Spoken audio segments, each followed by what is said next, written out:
Salut à tous, j'espère que vous allez bien. Aujourd'hui, on s'attaque à un monument de l'absurde, une pépite du second degré, ou le pire cauchemar des associations féminines. Je vous parle de Woman Simulator.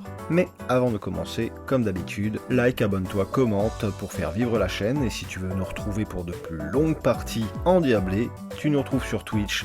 Visuellement et techniquement, le jeu joue la carte du simulateur indé typique en vue à la première personne. Graphisme simple en 3D, physique parfois un peu foirée et prise en main ultra directe. Ça tourne sur n'importe quel PC modeste. L'interface est épurée, bref, la technique fait le job pour ce genre de délire. Mais parlons du concept. En tant qu'homme, je me suis dit, allez, mettons-nous dans la peau d'une femme au foyer moderne. Et là, c'est le choc. Dès les premières secondes, je décide d'aller prendre l'air dans le jardin. Impossible, le jeu me rappelle à l'ordre. J'ai littéralement un bracelet électronique à la cheville. Le ton est donné, le confinement domestique est obligatoire. Chaque matin, dans Woman Simulator, c'est le même rituel. Tu te lèves et tu trouves sur la table la célèbre liste des tâches ménagères.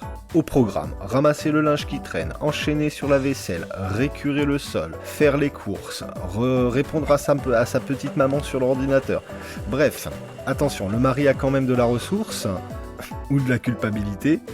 Tous les jours, sans faute, il nous laisse un petit mot affectueux accompagné de sa carte de crédit et d'un petit budget quotidien de 500$. On est enfermé, certes, mais on a le pouvoir d'achat qui va avec. Bon, mais faire le ménage toute la journée, ça use mentalement. Le jeu intègre une mécanique de jauge de morale. Plus tu enchaînes les corvées et plus ta santé mentale s'effondre. Pour éviter le burn-out ménager, il faut savoir s'accorder des pauses. Tu peux te poser sur l'ordinateur, t'octroyer un bon bain moussant ou écouter de la musique à fond pour te remonter le moral avant de retourner frotter les poils. Ah oui, tant que j'y pense, c'est vrai que, mis à part la musique du générique qui est très entraînante, ce jeu, il y a une absence de son qui est un petit peu dérangeante, c'est un peu dommage. C'est complètement loufoque, mais la boucle de gameplay est tellement absurde qu'on se surprend à optimiser son emploi du temps entre repassage et relaxation. Enfin, en résumé, Woman Simulator est une expérience à prendre à 1000% au second degré. Le jeu pousse les stéréotypes à un tel niveau d'exagération entre le bracelet électronique et l'argent de poche quotidien qu'il en devient hilarant.